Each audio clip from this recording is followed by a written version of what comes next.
दोस्तों, my YouTube channel N math class में आपका स्वागत है। आज हम बिहार पुलिस का किरण पब्लिकेशन का सेट 7 का कंप्लीट सॉल्यूशन करेंगे मैथ का, जिसमें हमारे एक दोस्त जो है अमित कुमार, वो बहुत ज्यादा कमेंट किए थे कि सर आप जो है इसका वीडियो बनाइए। हम बीच में छोड़ दिए थे कि उतना रिस्पांस नहीं आ रहा है, बच्चे लोग देख नहीं पा रहे, इसलिए हम छोड़ दिए थे। लेकिन उनके वजह से उन्होंने इतना कमेंट किया है जिसके वजह से हमने ये वीडियो बनाना फिर से स्टार्ट कर दिया है। तो आइए, आपको अब जो है कंटिन्यू वीडियो मिलता रहेगा।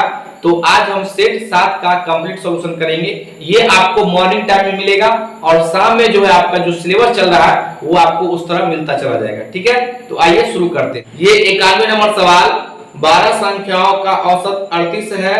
पहली 3 संख्याओं का औसत 33 है। अगली 4 संख्याओं का औसत 35 सही 1/2 है और अगली 2 संख्याओं का औसत 40 है। यदि 10वीं संख्या 11वीं और 12वीं संख्या से क्रमशः 4 और 5 कम हो तो 12वीं संख्या कौन सी होगी। इसको देखिए, बनाने का सबसे बेस्ट तरीका बताते हैं। यहां पर ये 91 नंबर सवाल है। यहां पे कहा गया 12 संख्या का औसत जो है, 12 संख्या का एवरेज दिया गया है 38।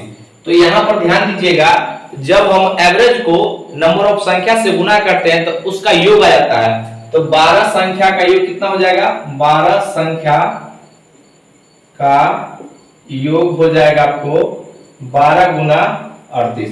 इसको गुना कर देंगे, 12 8 96 का 6 या 9, 12 36 और 9 कितना हो जाएगा 45।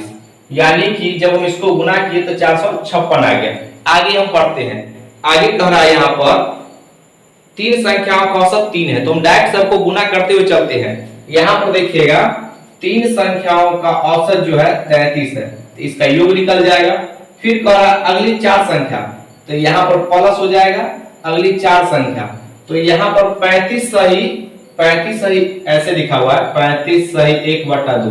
तो इसका पूर्णांक करेंगे, 35 गुना 70 71/2। फिर प्लस यहाँ पर 3 संख्या और 4 संख्या हो चुका है। आगे करा और अगली 2 संख्या, तो अगली 2 संख्या का औसत 40 है, तो इसका योग आ जाएगा। उसके बाद यहाँ पर सवाल में कहा है 10वीं संख्या 11वीं और 12वीं संख्या से क्रमशः 4 और 5 कम है। यहाँ पर आप इसको जो है पहले इसको यहाँ पर देखिए 3 4 7 2 9, पहले 9 संख्या का जो है योग निकाल लीजिए। तो इसको काटेंगे कितना हो जाएगा 2।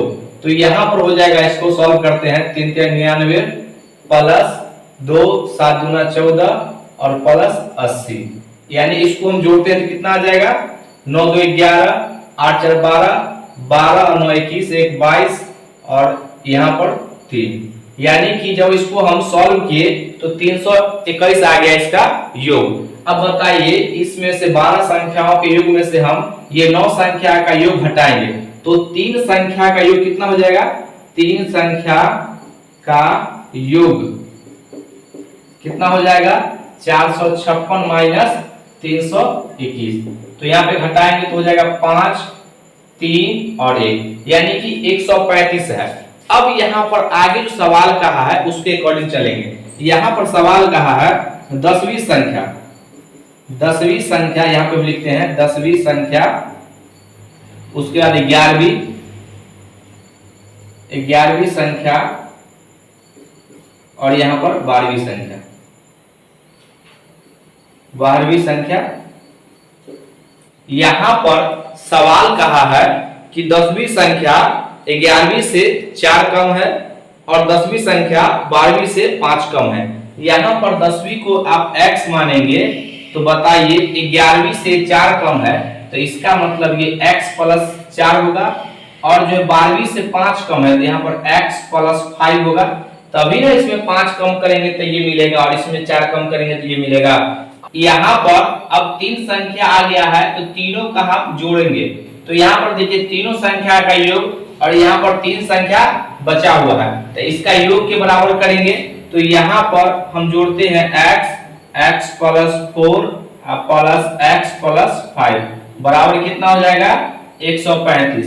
देखिए x कितना हो जाएगा 3x और प्लस 5 और 4 9 बराबर 135। अब देखिए 9 घटेगा तो इसको हम यहां पर लिखते हैं, ठीक है। यहां पर 3x बराबर 135 माइनस 9, तो यहां पर 3x बराबर कितना हो जाएगा, यहां पर आपका हो जाएगा 126 हो जाएगा। अब 3 से काट लीजिए, 3 चौक 12, 3 दूना 6, तो इसलिए x का मान कितना आ गया 42। यहां पर जो है 10वीं संख्या कितना आ गया 42। हमसे पूछा है यहां पर 12वीं संख्या, तो देखिए 12वीं संख्या कितना है x प्लस 5, तो यहां पर रखेंगे कितना 42 प्लस 5 कितना हो जाएगा 47। ये उत्तर हो जाएगा। क्योंकि हमको जो है आपको समझाना है इसलिए इतना टाइम लग रहा है, नहीं तो हम इस सवाल को जल्दी बना के निकल जाते, ठीक है ना। तो यहाँ पर आपको समझ में आना चाहिए। अगला सवाल देखिए, दूसरा नंबर, प्रतिदिन 12 घंटे काम करते हुए 6 पंप 4 दिनों में किसी टंकी को खाली कर सकते हैं। टंकी को 2 दिन में खाली करने के लिए 8 पंपों को प्रतिदिन कितने घंटे चलाना होगा। यहाँ पर आपको एक फॉर्मूला हम लिखाए थे, ये 92 नंबर सवाल है, M1 D1 H1 बटा W1 बराबर M2 D2 H2 बटा W। यहाँ पर अब जो है इसमें मान बैठा लीजिए, यहाँ पर दिया गया 12 घंटा, प्रतिदिन काम करे 6 पंप, तो यहाँ पर 6 गुना 12 घंटे, 12 घंटे आवर है, 6 पंप है और 4 दिन में, तो 4 डेज में, ठीक है, बराबर एक काम को कंप्लीट करता है, तो नीचे 1 लिखाएगा। और अगला जो यहाँ पर दिया गया है, यहाँ पर कह रहा है जो 2 दिन में खाली करने के लिए, 2 दिन में, तो 8 पंप 2 दिन में 2 डेज में खाली करने के लिए प्रतिदिन कितना घंटा चलना पड़ेगा। तो हम यहाँ पर x आवर मान लेते हैं और यहाँ पर एक काम कंप्लीट हो जाएगा। अब देखिए इसको काट लीजिए, ठीक है ना, ये आवर से आवर कट जाएगा, उसके बाद d से कट जाएगा, 2 दूना 4, 2 यहाँ पर 4 आ जाएगा और 4 तिहाई 12, यानी कि x बराबर क्या आ गया 18, यानी कि प्रतिदिन जो है उसको 18 घंटे चलाना पड़ेगा, ठीक है। ये इसका जो है ऑप्शन नंबर हो जाएगा आपका, इसका ऑप्शन नंबर हो जाएगा चौथा। अगला सवाल 93 नंबर, एक लंबवृत्तीय शंकु के आधार का क्षेत्रफल 7546 सेंटीमीटर स्क्वायर है और इसकी ऊंचाई 15 सेंटीमीटर स्क्वायर है। शंकु का आयतन सेंटीमीटर क्यूब में ज्ञात कीजिए यदि पाई का मान 22/7 ले। यहाँ पर आपको इसी प्रकार के सवाल देखने को मिलेगा, लेकिन ये तो आसान सवाल है, इससे भी टफ दे सकता है, क्योंकि एक शंकु दे देगा, एक बेलन दे देगा, तो ज्यादा कॉम्प्लिकेटेड हो जाएगा। लेकिन कम से कम हम आपको कहेंगे 6 से लेकर के 10 तक का मैथ आप एक बार अच्छे तरीके से जरूर पढ़िए। आप कहीं भी पढ़िए, कोई दिक्कत नहीं, हमारे चैनल में पढ़िए, चाहे आप खुद से पढ़िए, कहीं भी पढ़िए, आप कम से कम एक बार कंप्लीट उसको कर लीजिए, ठीक है ना। आइए इसको सवाल को बनाते हैं। यहाँ पर जो है 93 नंबर सवाल कह रहा है, देखिए यहाँ पर ये जो है शंकु होता है तो इस प्रकार का शंकु बनता है, ठीक है, और ये जो है ये 3D है, यानी कि 3 डायमेंशन है। इसका क्षेत्रफल जो होगा यानी कि आधार एक वृत्त है, तो पाई आर स्क्वायर का मान दिया गया यहाँ पर 7546 सेंटीमीटर स्क्वायर। यहाँ पर कह रहा है इसका जो हाइट दिया गया है, ये हाइट, यहाँ पर h का मान दिया गया आपको 15 सेंटीमीटर, ठीक है। तो यहाँ पर शंकु का आयतन हमसे पूछा, तो आसानी है। अब यहाँ पर r मत निकालिएगा, अब क्या कीजिए, इसको जो है शंकु का पहले आयतन क्या था, इसका volume pi R square h by 3। अब देखिए यहाँ पर पाई आर स्क्वायर है, इसमें हम h से गुना कर देंगे तो क्या ये ऊपर वाला बात नहीं आ जाएगा। तो यहाँ पर हम लिख देते हैं यानी 7 5 4 6 गुना 15, और पट्टा में फॉर्मूला में 3 है, अब गुना कर दीजिए। अब 3 से भागेगा 3 5 15, अब गुना कर दीजिए। तो यहाँ पर जो है अब इसको गुना कर लीजिए, तो 5 से गुना करेंगे तो 6 5 30, 5 चौका 20 और 3 23, 5 25 और 2 27 और 5 7 35 और 2 37, यानी कि इसका जो हो जाएगा सेंटीमीटर क्यूब 37,730। देख लीजिए कौन सा ऑप्शन में है, ये इसका ऑप्शन नंबर चौथा हो जाएगा। अगला सवाल 94 नंबर, यदि x का 35% y के 165% के बराबर है और साथ ही x और y के बीच का अंतर 1014 है तो दोनों संख्या का योग बताइए। यहाँ पर इसको जो है आसान करना है। तो देखिए यहाँ पर ये जो 94 नंबर सवाल है,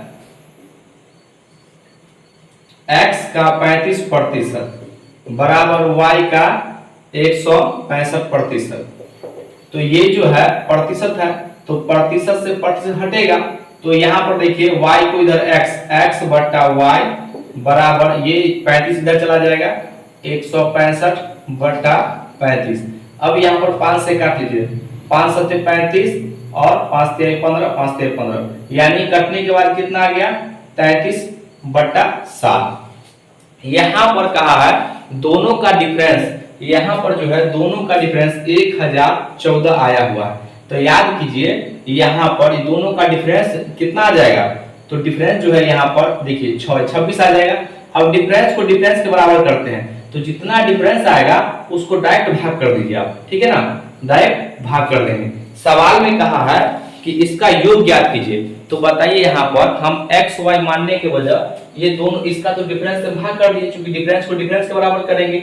एक स्टेप हम खत्म कर दिए, क्योंकि 26 के यहाँ पर हम लिखते 26 बराबर 26 के यहाँ पर डैश देके कहते 1014 है, फिर 26 से भाग देते, तो हम डायरेक्ट यहाँ पर कर लिए, जो डिफरेंस है उसको भाग कर दिए। और योग पूछा है, तो 37 में 7 जोड़ेंगे कितना हो जाएगा, सॉरी 33 में 7 जोड़ेंगे कितना होगा 40, तो 40 से गुना कर देंगे। अब इसको काट लीजिए, तो यहाँ पर हो जाएगा 20 और ये हो जाएगा आपका 13, यहाँ पे काटेंगे तो 13 सत्ते 91 और यहाँ पर 13 अठे 104। अब दोनों गुना करेंगे कितना हो जाएगा 8 दूना 16 और 7 दूना 14 1 15, ठीक है। तो यहाँ पर हो जाएगा 1560 इसका योग हो जाएगा।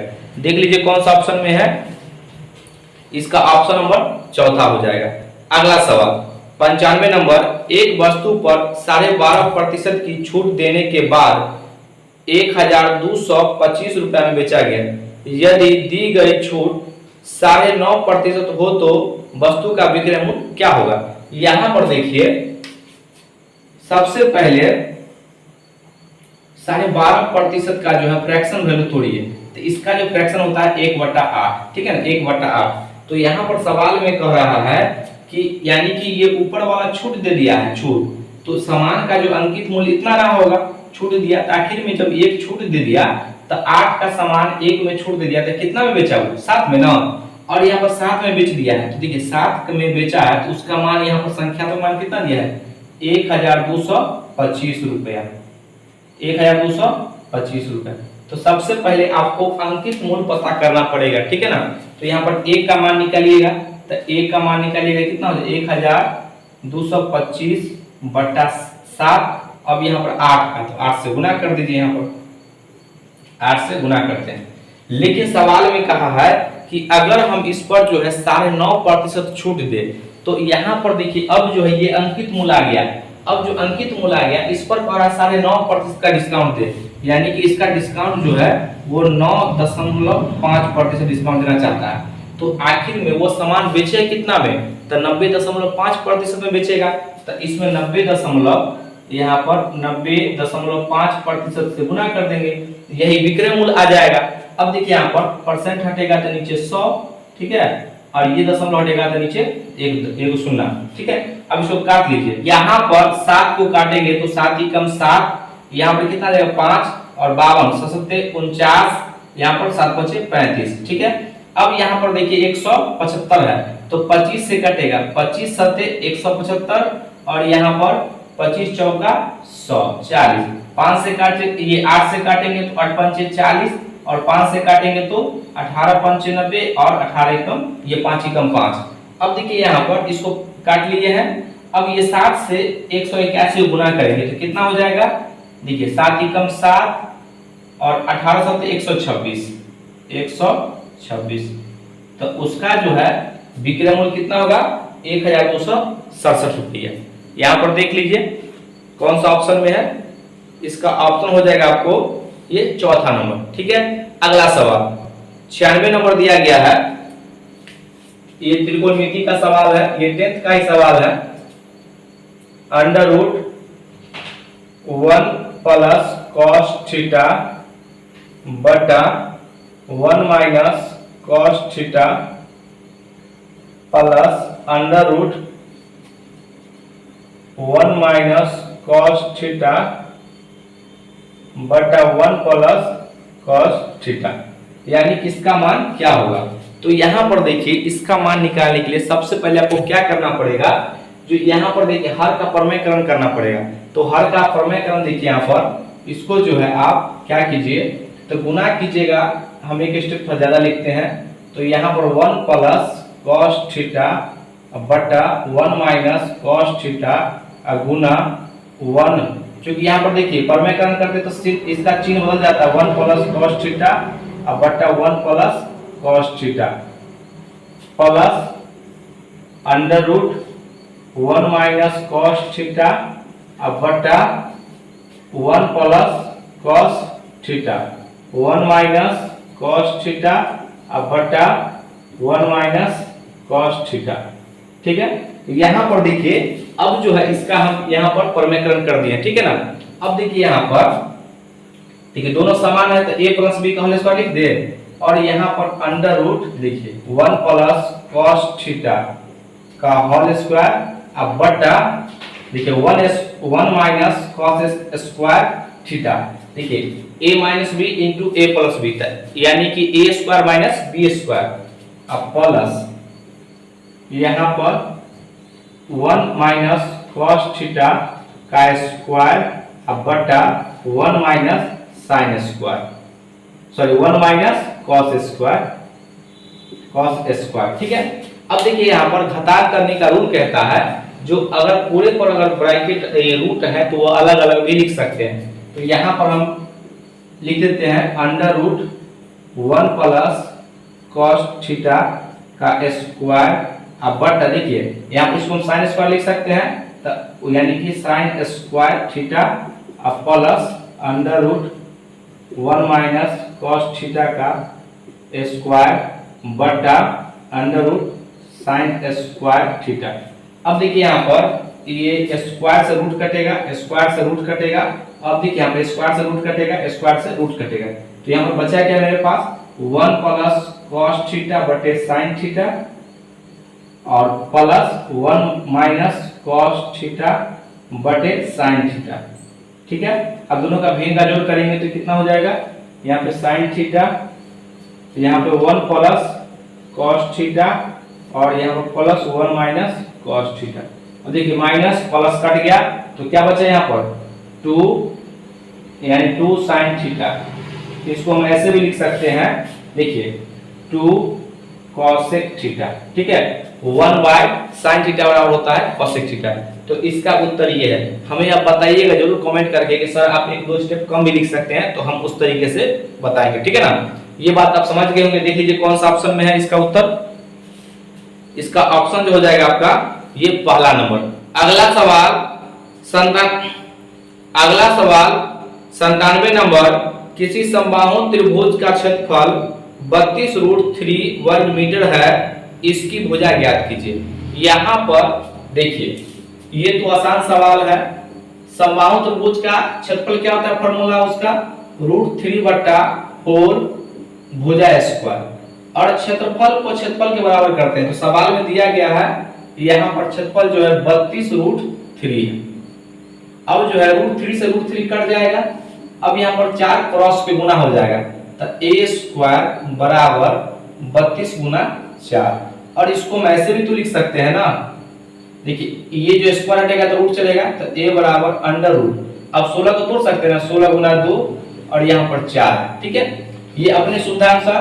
अब 16 का वर्गमूल 4, 4 का वर्गमूल 2। अब इसका तो वर्गमूल होगा नहीं तो रूट में रह जाएगा, तो इसका जो भुजा आ जाएगा 4 गुना 8 √2 मीटर।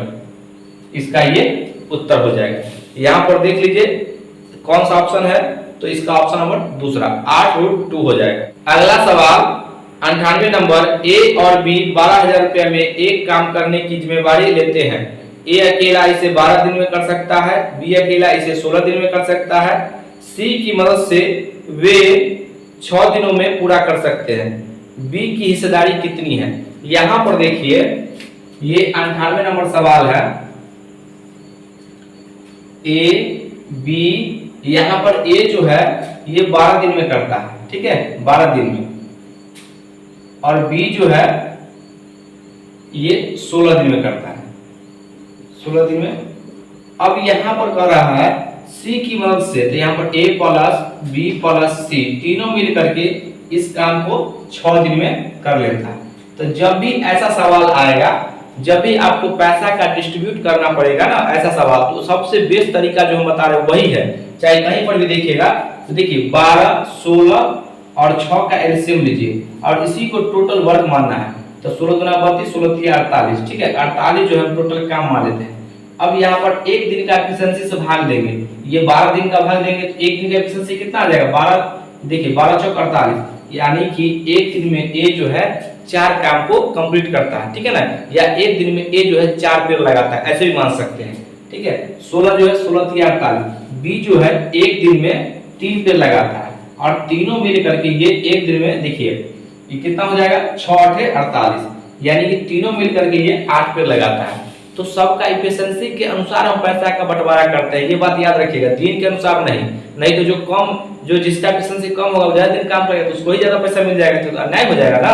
तो यहाँ पर देखिए ए और बी मिल करके दोनों ये जो है ये 4 काम करता है, ये 3 काम करता है, इसका मतलब तीनों मिला करके 8 है, तो इसका मतलब सी का एफिशिएंसी कितना है ए, ये सबसे कम इसी का है। अब इसी के अनुपात में पैसा का बंटवारा होगा।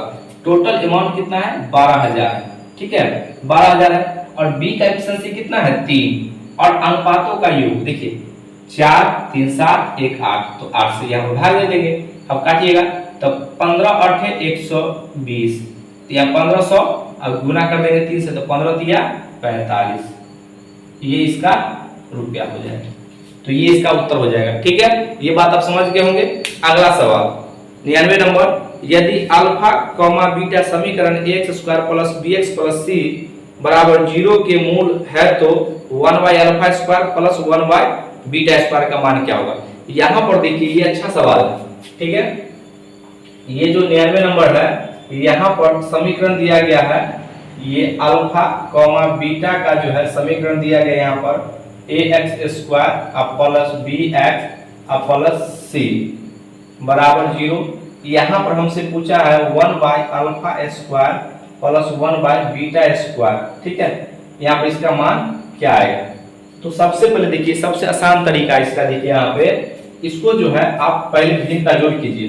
तो यहाँ पर भिन्न का जोड़ करेंगे, देखिए alpha square into beta square, यहाँ पर देखिए अल्फा से भाग देंगे तो बीटा स्क्वायर और प्लस इसको बीटा से भाग देंगे तो अल्फा स्क्वायर। यहाँ पर जो है इसको हम सॉल्व किए तो ऐसा आ गया। अब यहाँ पर इसको ऐसे भी तो लिख सकते हैं अल्फा प्लस बीटा का स्क्वायर यहाँ पर माइनस 2 अल्फा इंटू बीटा। ऐसा क्यों किए, क्योंकि जब हम इसको तोड़ेंगे, क्योंकि हमको जो है पहले से फार्मूला पता है, आपको भी पता होगा तो आप ऐसे ही कीजिएगा, ठीक है ना। अब यहाँ पर देखिए अल्फा इंटू बीटा, तो यहाँ पर अल्फा इंटू बीटा का स्क्वायर कर लेंगे, ठीक है। अब हम क्वेश्चंस पे आते हैं। तो मूलों का योग क्या होता है माइनस बी बाई ए होता है।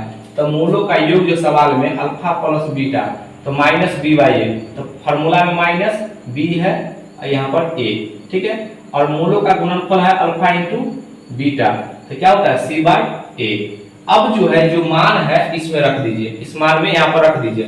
तो यहाँ पर जो है क्या हो जाएगा अल्फा प्लस बीटा, पहले हम एक बार लिख लेते हैं square minus 2 alpha into beta, अब बटा यहाँ पर अल्फा इंटू बीटा का स्क्वायर। अब देखिए यहाँ पर अल्फा प्लस बीटा का मान कितना माइनस बी बाई ए, यहाँ पर माइनस बी बाई ए का स्क्वायर और minus 2 into alpha into beta क्या सी बाई ए, और बटा alpha into beta c by a का होल स्क्वायर, ठीक है। यहाँ पर देखिए बी स्क्वायर बटा ए स्क्वायर माइनस 2c बटा ए, और यहाँ पर सी स्क्वायर बटा ए स्क्वायर, ठीक है। यहाँ पर हम ये दोनों का भिन्न का जोड़ करेंगे तो कितना होगा, देखिए तो ए स्क्वायर यहाँ पर ए है तो यहाँ पर ए स्क्वायर हो जाएगा। अब ए से भाग देंगे तो यहाँ पर क्या हो जाएगा बी स्क्वायर माइनस, और ए से भाग देंगे तो ए, तो 2ac, अब बटा यहाँ पर सी स्क्वायर बटा ए स्क्वायर, ठीक है। अब देखिए मेन बटा ये है तो ये सी तो कट जाएगा और ये पलट जाएगा, तो यहाँ पर हो जाएगा बी स्क्वायर और माइनस 2ac अब बटा सी स्क्वायर। यही इसका उत्तर होगा। ठीक है, देख लीजिए कौन सा ऑप्शन में है। यहां पर इसका जो है ऑप्शन हो जाएगा बी स्क्वायर माइनस 2ac बटा सी स्क्वायर, इसका ऑप्शन नंबर चौथा। अगला सवाल ये 10वां नंबर है। 31,250 रुपए पर 16% प्रति वर्ष की दर से 9 महीने के लिए चक्रवृद्धि ब्याज ज्ञात करे यदि ब्याज की गणना त्रैमासिक रूप से की जाती है। यानी कि ब्याज जो है हमको 3-3 महीने पर ही लिया जाता है। ठीक है ना, तो यहाँ पर देखिए सबसे पहले जो सवाल में दिया गया वो हम लिखते हैं। 100 नंबर सवाल है। ठीक है, यहाँ पर ये जो है प्रिंसिपल दिया गया है 31,250 रुपया। ठीक है, यहाँ पर जो है समय दिया गया है 9 माह और रेट दिया गया है 16%। हमको जो है यहाँ पर ब्याज निकाला है। तो जब भी ऐसा रहेगा ना, ब्याज कह देगा त्रैमासिक ना, तो ध्यान से देखिएगा। सबसे पहले इसको वर्ष में बदलिए तो 9/12 और यहाँ पर कहेगा, यहाँ पर ब्याज कर त्रैमासिक। ठीक है, तो इसको जो है हम यहाँ पर जो है 4 से गुना करते हैं और इसको जो है रेट को हम 4 से भाग करते हैं। तो नया समय कितना आ गया, देखिए 4 × 12 3 और 3 × 9, तो हमको 3 वर्ष। ठीक है, 3 वर्ष और नया रेट 4 से भाग देंगे तो कितना आ जाएगा, यहाँ पर 16/4%। ऐसा क्यों, क्योंकि यहाँ पर जो है देखिए ये त्रैमासिक है तो 3-3 महीने पर लगता है ब्याज। ठीक है ना, तो इसी तरीके से हम 1 वर्ष का निकाल लेते हैं वर्ष के रूप में। ठीक है, तो ये आसानी होता है। अब यहाँ पर देखिए जो दिया गया है रेट, सबसे पहले इसका फ्रैक्शन तोड़ेंगे तो क्या हम 4/100 लिख सकते हैं ना, ऐसी को तोड़ेंगे तो 1/25। अब यहाँ पर देखिए टोटल जो अमाउंट दिया गया यहाँ पर 31,250 रुपया। ठीक है, अब यहाँ पर ब्याज 3 वर्ष के लिए आप एक अनुपात याद रखिए। यहाँ पर देखिए 3:1, ये बात याद रखिए। इसका 1/25 निकालिए, इसका 1/25, तो यहाँ पर भाग दीजिए 25 × 25 और 6, 25 × 50 कितना जाएगा 12, 25 पंचे, यानी कि 25 × 25, 25 × 50 और 25 पंचे 125 और इसको मल्टीप्लाई कर दीजिए। फिर इसका जो है 1/25 निकालिए, 1/25। ठीक है, तो 25 पंचे 125 यानी 50 और फिर इसका 1/25 निकालिए, 1/25 तो 25 × 50, तो यहाँ पर जो 2 से गुना करेंगे। अब क्या कीजिए, इसको गुना कीजिए तो कितना हो जाएगा ये 0, 5 × 1 15, 12 × 1 36, 1 37, फिर प्लस ये 150 और प्लस 2। अब सबको जोड़ दीजिए, यही ब्याज आ जाएगा। ठीक है ना, तो ये हो जाएगा 2, 5, 5 10, यहाँ पर 7, 1 8, 1 9 और ये 3, यानी कि 3,902 रुपया इसका ब्याज हो गया। ये सबसे आसान तरीका है, इससे आप बना लीजिएगा। तो आज का वीडियो कैसा लगा, अगर वीडियो अच्छा लगे तो उसको लाइक कीजिए, सब्सक्राइब कीजिए, शेयर जरूर कीजिए। आज के लिए तक जय हिंद, जय भारत।